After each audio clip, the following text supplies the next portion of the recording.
Hello dear students, welcome to the first session of our weekly deep dive, and today we're going to take up a very hot topic that's happening. How many of you have tried this really cool trend that's doing its rounds? Like you have yourself being into these miniature figures, then sometimes you are even creating these viral sari trends where, it's all done on this platform called as Gemini.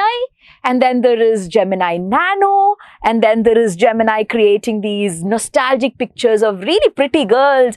All of these things are happening. How many of you have tried this trend? It's doing its rounds and you're seeing yourself in these very nice images. Today we're going to talk a little bit about that. What exactly is this trend, and are you all supposed to actually follow this trend? Is there any problem when you follow this trend? So first, try to understand this Gemini actually is a platform that was created by your Google DeepMind. It's actually a very large model called as your large language model. Or in short form, you can call it as an LLM. And Gemini, I could say, is like the recent phenomena in what Google has been developing into Lambda, then there was a Palm, and now it is Gemini. Those of you have your phones, if you just talk to your Google Assistant, the term comes out to be as Gemini AI. So Gemini is there all around us, and Gemini is in different forms, which is Gemini Ultra, Gemini Pro, Gemini Flash, Gemini Nano. Yes, we all know the Nano. Those who tried the nanobananatrend recently, where you can get miniature figures of your same shape and size and everything. This was done by a Gemini Nano. And you must be wondering, when you have ChatGPT and everything, why is Gemini becoming so popular? Gemini is becoming popular because unlike your other models which are working and getting trained on text, those who have used ChatGPT know that you're doing this on text. Gemini, you can input any kind of platforms. You can use it as text, you can give it as images, you can give audio, you can give video, you can give a computer code.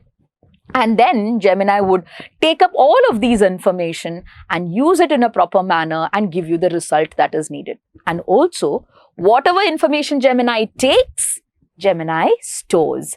And Gemini uses it to train future smaller Geminis. So this is the background of what this Gemini that is doing all of these AI trend happens, or what is it regarding. Now the question comes, should you be following this trend? What do you think about it? And a lot of us like to see us in these very pretty images, sitting in conference with Trump and Putin and everything. And we like all of these things, standing with your favorite movie star, hugging your favorite movie star. All of these images are getting generated, but there's a catch.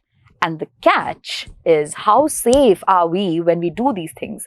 As you can see, for generating these very nice, beautiful images, you have to upload, or you have to give your own personal images, which means your face, the contours of your face, the features of your face, everything is now in the hands of Gemini. And Gemini can store these pictures. It can use these pictures to train future models. So you must be wondering, what's the big deal? Let it train it. Let Gemini get very expert. But the problem is, in a country like India, where a lot of our social schemes and everything are dependent on Aadhaar, your KYC applications in your bank, even to get a tax refund, you require your Aadhaar biometrics. So don't you think maybe on one time when there's a leakage of these, some kind of images from Gemini get leaked, don't you think these images can be misused?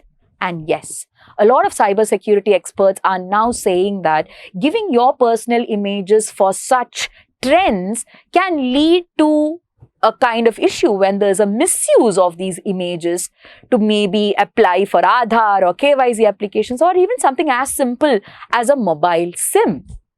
Then comes an even more deeper problem. And this deeper problem is also related to the ethical use of AI, where now you are seeing yourself in these very beautiful images. This is actually changing the way society expects beauty to be.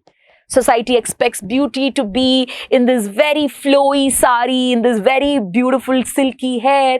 Now the problem is, this is actually going to create a lot of issues in the minds of people who might now think that, there's that brief line between reality and actuality. So the people who see these images on AI would be like, see, now there's a problem. In real life, I don't look like that. In picture, it is like this. So I wish I was like that. So there's a clash between your reality. It can also lead to something called as misrepresentation and bias.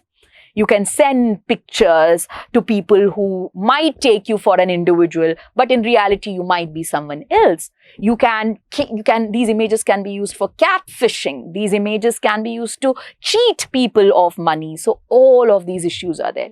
And then the bigger one, which is creating of deep fakes. In absolutely different context, just your face or the features of your face can be put on to other images and can be used to create something absolutely different. And maybe that can even be used for several money laundering, terrorism, different kinds of activities. Now, you must be thinking, oh, but if all of this is there could be some detection methods, right? But here's the catch over there. Detection methods are not universal. It can be very, very difficult to detect the differences between a very nicely created AI image and an actual image. So then there is a problem. And now you must be thinking, okay, at least Gemini, Google would have done something to ensure that they also take responsibility for it. And this is where you realize, and this is what I'm showing over here is actually the user agreement that Google asks people to approve of or accept of before you go and, do these deep images and do these AI images. Google is clearly saying we don't have responsibility. It is the user. When you are agreeing to put your image onto your platform, you are the one that has the responsibility for it. Google will not claim ownership over the content. Google will also use that content to generate, or all the rights on the content belong to Google. But misuse of the content does not come under Google's purview. You are doing it with your own will and consent. So here's a question to be asked. While you are following all of these viral trends, how safe are we? How safe is our data? I hope this issue was clear to you. Until we meet again, take care and happy learning.